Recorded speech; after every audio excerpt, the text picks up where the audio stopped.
Oh man, what an intro. What an intro. That Yes. is crazy. Oh my goodness. Welcome, welcome, welcome everybody. Welcome to the first episode of the Phoenicia Show. Woo! Oh Yes. my goodness. I want to thank Latanya, who is behind all of the engineering. She's on the keyboard right now. So thank you to Latanya, Hope Thank Over you. Hurt, who is our mother station. So Hope Over Hurt 77.7 radio. Thank you so much. This is the first of many series of the Phoenicia Show where we will be discussing everything under the sun of social responsibility. And so I had to take down all my gear. If you guys see, I am geared up today. I got my headphones on. We have our mask on, and we're going to go a little bit more into this very special lady Oh. who is my guest, Tamar Bibbs, today. Our first official guest. To the Thank Phoenicia you. Show. So very excited to have her here. Um, so I just want to give you a quick update. The Phoenicia Show is going to be about anything socially responsible in our community, in our country, and worldwide. So we are not restricted to anything in particular. We good. will be talking about entrepreneurship, motherhood, being a wife with you, being a CEO and owner of several different companies, including a cannabis consulting business. One of the owners of Green and Gold Lounge, which is a Yes. radio station focused strictly on cannabis, Yes. and as well as your other ventures. And we will also talk about your history and how you got here. How did you even get here? Because you will hear a very interesting story from this young lady right here, where she goes from the world of criminal justice system, or as I like to call it, the criminal injustice system, Yes. all the way over to what is now being capitalized, where it was typically being criminalized as cannabis. Right. So, without further ado, Tamar, can you introduce yourself to these lovely people who are out here watching and listening? Thank you, audience, so much for such a gracious and warming introduction. I appreciate it very much.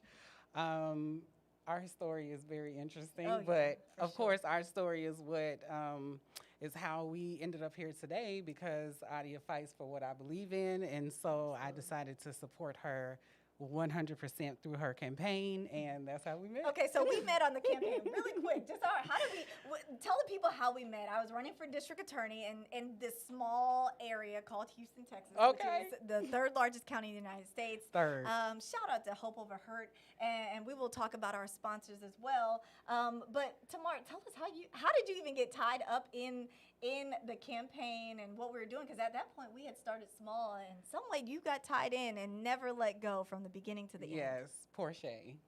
Porsche, Yes. yes. Realtor Porsche. Shout out. Yes, to Realtor Porsche. Yes. I was having an event to support your campaign, and it was for Harris County District Attorney.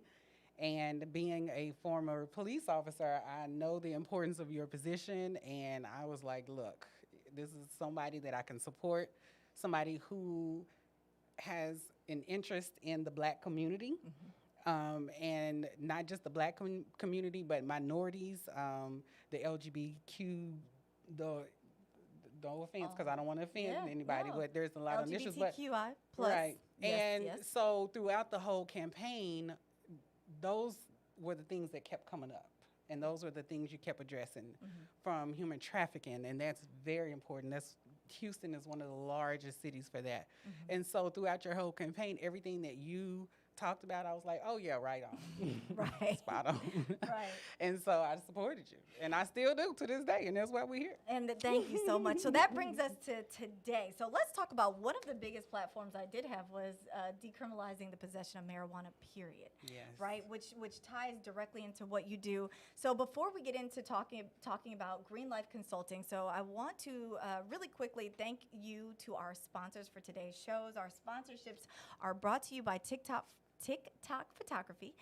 So if you have a chance on your social media, make sure you go out there, follow, share, like a phenomenal photographer, TikTok Photography, and on Instagram it's at TikTok Photo.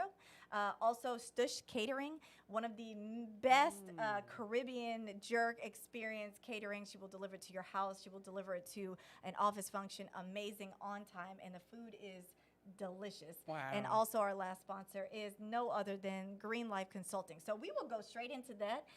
Tell us about Green Life Consulting. How did you go from being a police officer?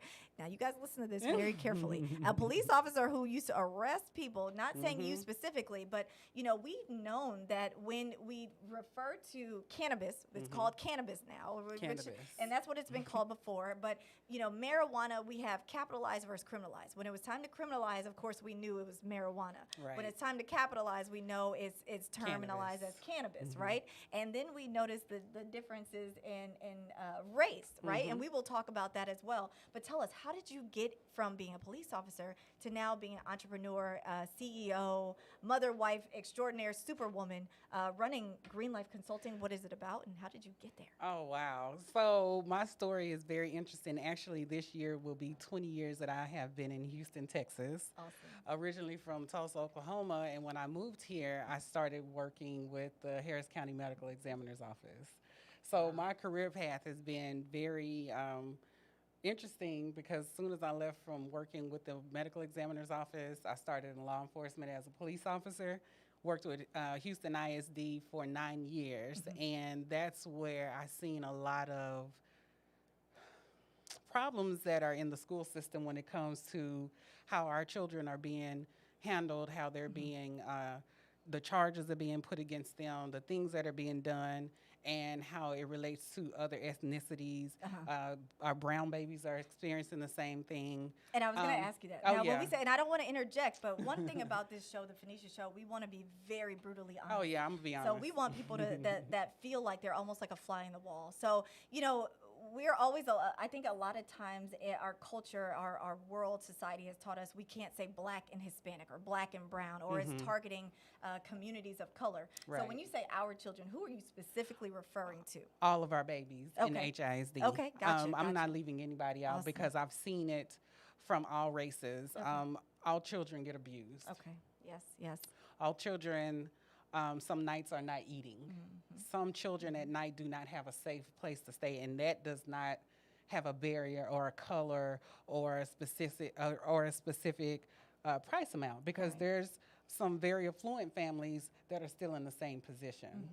And so when I say our babies, they're our babies. Gotcha. Houston ISD is one of the largest school districts, again, because of Houston. And so you have to understand that the school system has its flaws, and there's a lot of work that can be done on so many levels. Okay. Starting with how we treat our babies in the classroom. Classroom management is very important, but that has to come from support for our teachers. Right, And our absolutely. teachers are not being supported. Absolutely. The staff is not being supported. And so there's a lot of things, but throughout my career in law enforcement, I worked at Worthing High School. Oh, wow. And how long were you there? How were you? I was how there long for were you- 4 years. So you were there for 4 years. Were you an Yes. officer for 4 years? No, I was an officer for 9. You were an officer for 9 years. Tell And us- then I went to Sterling High School. Wow. Worked there.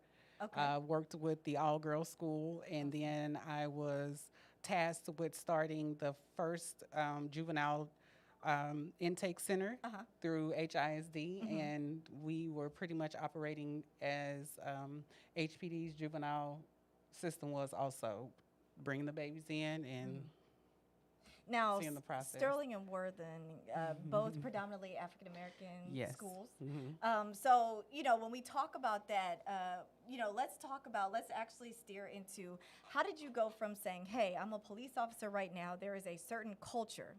Is there a certain culture? Because people see, you know, the blue versus black, blue versus white, blue, you know, it's a blue line. And I'm a former prosecutor. Right. So I worked very closely with officers and investigators. I know from my experience, the blue line is real. And Yes, and it is. with everything that we have going on right now, especially with Ahmaud Arbery. So I know we'll talk about that. I'll ask you a quick question about that.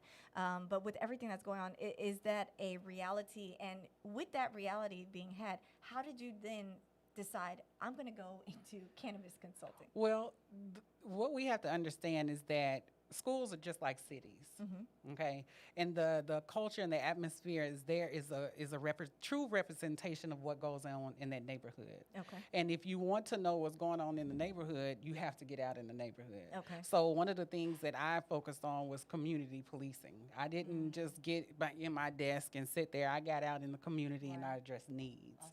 And the thing is, when you address the needs of the children, then everything else will fall into place. Hello, somebody, hear that Yes. again. Let me see, make Yes. sure this mic that is again. working. When you address the needs of the children, everything else will fall into place. Love that. We have to get back to addressing the needs of the babies.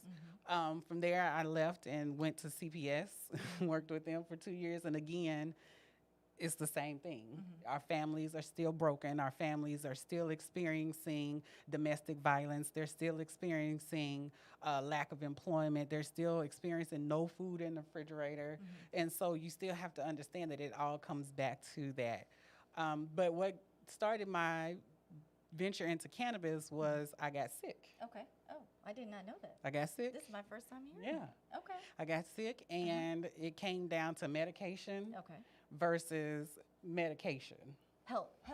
Right. And Natural. so I chose no pharmaceuticals Okay. and I chose herbal medications. But I knew that for me, I had to educate myself about it. I couldn't just do it coming from law enforcement. So that's what I did. I took a year and I literally spent time traveling internationally in Jamaica. I stayed there for a week learning how to grow. Wow. I've literally taken the science of the plants. I have a medical marijuana science specialist certification. I've done everything that I need to do to be well versed about the plant. Okay. I grow the plant for hemp purposes, Yeah. and that's my goal, is to start educating people about the benefits, how to grow it, everything. Yeah. Because we're being left out of a $1.5 billion market. It's a $1.5 billion market. However, we are paying the price in our criminal injustice system, though. Yes. So we are sitting in the jail cells, making up a predominant, disproportionate amount of people that are sitting right now in the Harris County Jail, because African Americans and Hispanics are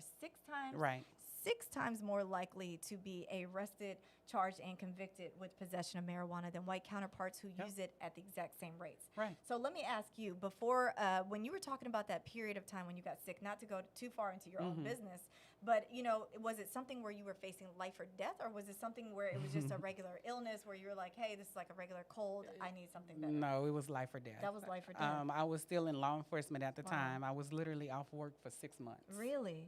Yes. Wow. And it took me a long time to get back. And when I tell you that taking advantage of the opportunity just to be able to raise your hands above your head, it got that bad. Wow. But So you're a walking miracle. I'm a You're a yes. walking- Yes, you are I a am. walking, I'm looking talking at America, and I told testament. God, if you let me get through it, I got you. Awesome. And I've been running ever since, And you've been telling people about cannabis. haven't sat still since, and we'll tell you everything that you need to know. And so that is perfect. So everybody that I've met on this journey, to when I was running for a district attorney, to when I was a prosecutor, now moving forward into, I met We a doing it. lot of people dealing Yes. with cannabis, and a lot of the same people have similar stories where they faced very major illnesses, whether you know, it was someone that had a brain injury or somebody, you know, and to have you here healthy now, what do you think the difference was that the cannabis, it had such an impact on you to where you've literally become the Emerald Hempress. This is her nickname, is the Emerald Hempress. And if you can't Yes. see, she has a significant amount of green on. She's Green. always representing. And I have my face mask. I'm keeping it down for a second just so you guys can hear what I'm saying. But this is made by Green Life Consulting. So, you know, what was it, or what message do you want people to know about cannabis? And then let's talk about the disproportionality in the field of cannabis versus marijuana. And so right now we're going to take a quick break, and we will be back with those very, very important questions. Stay tuned, guys. You're not going to want to miss this. Yes, it's gonna be good. Yes, this is dope. This Okay, bring me that's back, Adia. Oh, This bring me back to my Green Gold Lounge days. And then my thing just shut off. It shut off? Oh, no. Okay, well, mine's still I was running. gonna try to go The live, time but is it still won't. running. Yeah. Oh, my phone rung. That's why. Okay. Yeah, that was really good. That was really good. So I want to steer you. We'll talk about what time? Is it good? Oh, yeah, Okay. everything's good. My brother-in-law moved that chair and then my shot, but other than that, Which it's one? the chair back there, but it's okay. It's in the shot, and I didn't want to This orange chair? Oh. Okay, I can move it. Just move it to the right. Yeah. And, I appreciate it. So we Other than that, everything is good. How you? smooth. Okay, I just want to make sure I'm not like choppy. No, This is the no, first. no. This is the first episode. This Oh, is it's running good. okay. Yeah, it's running good. Okay. Still in there? Oh, no, move it to the. Oh, I see. It yeah, is. Move it to the other chair, in front of the other chair. And thank you so kindly. You're Yeah. welcome. Thank you. Is that better? Yes, ma'am. 1 Okay. minute to, back to the show. Okay, awesome. So we're getting back in 1 minute, and I have a little bit of hair oil. Got to That's keep okay, I this. can clean everything Okay, when I'm we're like, got done. to keep this natural hair lubricated up. So We'll clean everything when we're done. Something else I was gonna tell you. Okay, so we're ending at the bottom of the hour, right? Huh? It's just at the bottom of the hour we're ending, right? We're ending at 1:30. yes, Okay, yes. just wanna make sure. How much more? How So much? you'll have about 13 minutes left. 13 Okay, minutes. so Okay, I'll wrap perfect. it up real Yes. quick. Okay. Okay. we're good. Well, Nadia.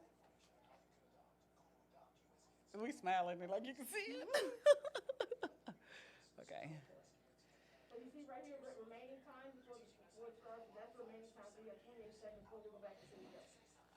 Okay? And then this right here shows you how much time you got left before we go back into the show. You're gonna let me. Oh, that tells me how much time I have left. To go to the show, so back to, into the show. Oh, 17 20 seconds. Yeah. Oh, okay. Okay. 10 seconds. First episode. 5, 4, Okay. Yeah. 3, 2, and 1. And we are back, guys. So again, shout out to our sponsors for today's episode. That is Stush Gal Catering. Make sure you guys follow her. Check her out on social media, Instagram, and it's at Stush, STUSHGYAL, as well as TikTok photographer, one of the best photographers in the city of Houston, probably in the state of Texas, hands down. And of course, our last but not least sponsor, Green Life Consulting. So without further ado, let's get back into the questions that we were talking about. So we talked about this life-threatening illness that you went through that literally brought you to the brink. You know it's serious when you say, God, please, one more time. All I need is one more chance, and I'm going to get this thing right. You let me know what I have to do. You essentially found your calling, dealing with cannabis. So, you know, let's dive a little bit more into that. So when you finally immerse yourself in the world, the cannabis world, because you went directly to the source. You went Yes. to Jamaica, Yes. learned how to grow, Yes. you know, figured it out from the ground up. So you didn't just jump in and say, hey, I'm going to go ahead and start this business day one. You said, I'm going to do the background, the research, everything that I need to do to make sure that I can verbally and scientifically and gather the right people around me Right. to explain why this worked the way it did for me and how it can possibly work for everybody else. Yeah. So tell me what your thought was when you got into it. So you had been on the criminal injustice side, right? And so, same as I can Yes. I can say it like that because I Yes. have been on that side as well. Yes. But when you are somebody that has good character, you're doing the right thing, and obviously we can tell this from you, and I have a relationship with you, so I Right. know you do the right thing. But to go from there, where we see so many black and brown people that are targeted, criminalized for marijuana, which comes from the cannabis plant. Correct. Tell us, you know, what was the difference that you saw when you went from the criminalized aspect of marijuana Right. to the capitalized area of cannabis? What was it? So one of the things that my goal once I became serious about cannabis was to, one, destigmatize it. Because for so long it has been looked at as bad. It has been looked at as negative. Anytime we hear about it, it's because somebody has been locked up behind it, but never the benefits of it. Right. And so my goal was to start educating people about the benefits of it, to see that there's more to it than just smoking. There's so many other things about cannabis that we're just now tapping Well, into. give us three. What are three of the top things that you Food. would push for cannabis? Food. Food. It's food. Cannabis is food? Cannabis is food. We can Hemp eat seeds. cannabis. Hemp seeds. Okay, explain Hemp the difference. seeds. Where does cannabis, marijuana, what? There- Before we do that, explain the difference between cannabis and marijuana, and then where do they come from? So when you have hemp, okay, and then you have marijuana or Okay. cannabis. Okay. And when you talk about it, a lot of people know about THC because that's the part that gets you high. There you go. But then you also have CBD, which is the part that now a lot more people are being aware of. Okay. So those are called cannabinoids. Cannabinoids. Cannabinoids. But the short way to say is CBD. Well, CBD is one of the cannabinoids, okay, and there then we you go. have THC, which is another cannabinoid. But there's over 145 different cannabinoids that are found in the cannabis species of plants. Okay, gotcha, Yes. gotcha. I'm on And the same so when you talk about it, a lot of what we've heard about cannabis has been, we've seen it in mainstream media, right? Where we have our sports, or, you have Snoop Dogg and all these different people who are pushing it now, and a lot of people are being more vocal about it because now it's starting to be the more social norm. But guess what? It's still a problem. Right. Because if I look in the industry here in Texas and there's not a lot of representation like me, that's still a problem. Well, that brings us to the next part. So, of course, one of the owners of Green Life Consulting absolutely knows about the fact that we had this huge law that was passed, was it in Yes. 2015 or 2016? 2018. 2018, talking about the compassionate Care, care use. I'll let you tell us a little bit more about it. But essentially, only people with epilepsy are able to actually legally purchase cannabis. Okay. So now that has changed. There are several more health conditions that are now being, that you can now go to a doctor who can recommend. Okay. We got to say that, recommend that use. But one of the things that we have to understand about cannabis is that it's here for the long haul. Okay. It's been here way before That is true. 2020. It's been here. It's been found in Chinese emperors' tombs. It's been found back in Egypt. So this is not something that just came about. It's been referenced in the Bible. Okay. So when you look at something that throughout history has still been sustaining itself, you have to wonder, what are we missing Right. when it comes to the plant? Right. So my goal now has been to advocate for it, to help support those who need it on a regular basis. I use it. I give CBD to my son. He has eczema. It's great for treating that Awesome. condition. For people who have inflammation, pain, diabetes, like any pre-existing health condition is caused by inflammation, and CBD has been known to help in those areas. And for people that are watching, if they're suffering from those same conditions, is this something that they can legally purchase right now? And if so, can you tell us where we can purchase You can that? call me. There we go. There we go. So you want to call Tamar, and how are they able to get in touch with you? So yes, I am a distributor for a minority-owned CBD company by the name of Wakana. You can reach me at www.tamar.wakana, WAKANNA.com. We do source very high quality products. Our company is owned by 4 Black women, and that's important because in this cannabis space, there's still a limited number of Black-owned businesses And that kinda in the threw me off. space. See, that threw me That- off. So yes. now, when we looked at that Compassionate Care Act, when that went into effect, essentially we had our governor say, "Hey, we will accept 3." Three. Was it 3? It was 3 contracts. So 3. Was it cannabis? Cannabis, right. With THC though. Correct. With THC, Point- which right now is 0.003. Right, but those specific businesses could do 0.5. 0.5. 0.5. 0.5, which is higher than the hemp bill that's in Correct. effect right now, which Correct. is 0.003. But of course, so Tamar told us it's 0.5. So 0.5% concentration of THC. Now, we know that all 3 of those businesses, so 42 applied. 42 applied across the state of Texas. Only 3 got the contracts.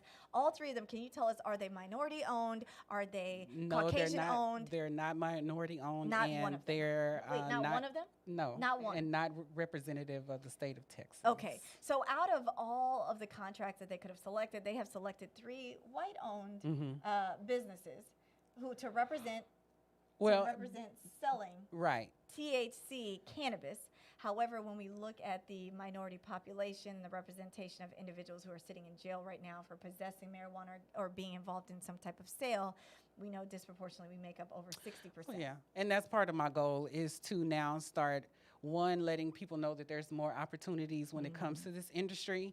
Right now, my goal is to start working with farmers and landowners to get them in a place to be able to be sustainable farmers in this industry, and then we can start some fully integrated projects with that. Awesome, awesome. And then as we wind down and come closer to our next break, really quick, can you tell us, have you had any specific difficulties as a woman being a female entrepreneur? That Yes. maybe you, it's not just because you're black, it may be because you are female. For all of our women-owned business owners out there, or just our women out there with drive, tell us, give us one quick thing that you wish or that you now implement because you are a woman, these are the issues that you face. So definitely get some training, get you some mentors, get you a support system around you that can help you. Entrepreneurship is just that. It's just like a job, and with any job, there is training that is required. Don't just go out and do it. Get yourself prepared to mitigate all the risks that you can come up against, and you do that by preparing yourself, by getting the training, by getting the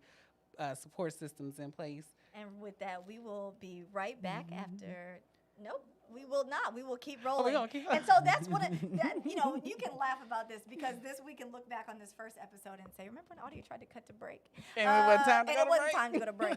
So, But being a woman entrepreneur, let me tell you yes, something. tell me about Adia. this. Tell me about Because this. I support women. Like, we're women. Because At I the end too of the am day, a female entrepreneur. I yes. too, very proudly. And there are so many opportunities for women in business here in absolutely. Houston. Houston is listed as one of the #1 entrepreneur cities. And so I now partner with the Houston Area Urban League through their Small Business University. And I've been working through their program. And there's so many different opportunities from SCORE to LIFT. So if you are an entrepreneur here in Houston, there's plenty of resources. I promote entrepreneurism, even to my entrepreneurship, even to my son, because he has 2 businesses. I told him in a time like this, you have to have something to fall back on. Absolutely. And entrepreneurship for me is one of those things now that I'm glad I decided to go into. And full-time. I think this is a great transition. You know, when we talk about current modern day socially responsible understanding, you have your cannabis business, or cannabis consulting business. You have you source CBD, hemp. You know, tell me, how has COVID-19? We know it literally. It came out of nowhere, right? Right. So it kind of came out of nowhere. We know COVID's been around for some time because if you look on the back of Right. the It's been the around. bottles, but it wasn't until recently where it really became a pandemic, which is why we're all sitting in the studio like this, except for me. I just want to make sure it's clear. But can you tell us what effect has COVID-19 had on your business, and how has being transitioned from being a typical employee, right? Because we know there are a lot of people out there right now that are suffering. Oh, yeah. That can't make ends meet. There are companies that are working with those people, but now being an entrepreneur, how has that differentiated, what you think the impact would have been if you were a 9-to-5 employee versus you being a entrepreneur that can essentially work from anywhere? Right. So all of my career paths have been essential employment. So I would not have been affected as much as some other people have. But what I can tell you is that being an entrepreneur prior to COVID-19 prepared me for this experience. I was already a home-based business, so now it's just me being able to fully utilize all of my gifts and assets that I have acquired over the time, and Right. reach out to different individuals such as yourself who have allowed me to come on and still be able to work. Business has not stopped. Okay, awesome. Business has not So it has stopped. not affected Oh, you. no. Has not People affected still you. have land. People Wonderful. still want to farm hemp, and we still Absolutely. getting calls for Absolutely. people to do that. So Green Life Consulting, we are a cannabis business advising, education, There you go. insurance, staff source, and financial solutions company here in Houston, Texas. We are about cannabis. We are about getting people into the cannabis space. So you can reach us at www.greenlife-consulting.com. Awesome. And can they find you on Instagram or Facebook? On Instagram, we are Green Life Consulting LLC. On Facebook, Green Life Consulting LLC. Instagram, Green Life Consulting. And also I'm on LinkedIn under Tamar C. Bibbs. Follow me on LinkedIn also. Awesome. So we are coming down to the very end. So I just wanted to ask one quick question. With this being known, you are also a wife and mom. Yes. How do you balance the two? So for people out there Yeah. listening that are dad, that are a husband, that are mom, dad, their aunts, their mom aunt, I'm how all do of you that. balance that with entrepreneurship or whatever your passion is, whatever your drive is? How do you balance those and still maintain a priority with being mom and wife? I put everybody to work. I put everybody on the payroll. No, that's fine. And then the other thing is I make sure that we understand each other's boundaries. I was already working at home. My mom stays home with me, but now my husband and son are there. So now it's about finding that space. So now we try to prioritize. We get up in the morning, we try to eat breakfast together. We try to have lunch together. And then in the evening, we try to have dinner. So now we're using this time alone to really focus on family. Gotcha. And it's hard because Yeah. some days I don't want to talk to nobody. Mm-hmm. I just keep it real, but I still have to because they're in the house. So we learn how to give each other space. I've taken plenty of walks. When this is all over, my quarantine body will be fabulous. You are so funny. I love it. You look amazing. You look Thank amazing, you. Emerald And I Empress. feel good. Well, good. And you exude everything that we stand Thank for. you. So at the very end, we're getting down to the last seconds of time. Is there anything you want to ask me? 100% no bars held that I can go ahead and answer. Yes. Audio, are you going to run again for Harris County Oh my District God! Out of Attorney's all Office? questions, she You asked damn that. Skippy. I want an answer. That's why she's on our team. This is what I will say. I will never stop fighting. I will never stop Okay, fighting. good. So I can't give you a firm answer right now, but That's okay, but but we're I- still going to be active in the I community. will never stop fighting. And so Yes. that's why we are having our show right now. So thank you all for joining us on the Phoenicia show. That's why I am out there fighting as an attorney. And that's why I will never be quiet. There are so Don't. many things that we have to make better in our community Mm-hmm. for our children, not just in our home community, but for in the community worldwide. So with that, thank you, Hope Over Hurt, the Phoenicia show. Thank you for joining us. Tamar Bibbs, who is amazing. Yes. Green Life Consulting. Shout out to Latanya behind the keyboards. And we will see you guys on episode number 2, where we will be talking about something else that's socially responsible in the area of Houston, Texas, worldwide. Stay tuned, guys. Thank you for joining us. Thank you.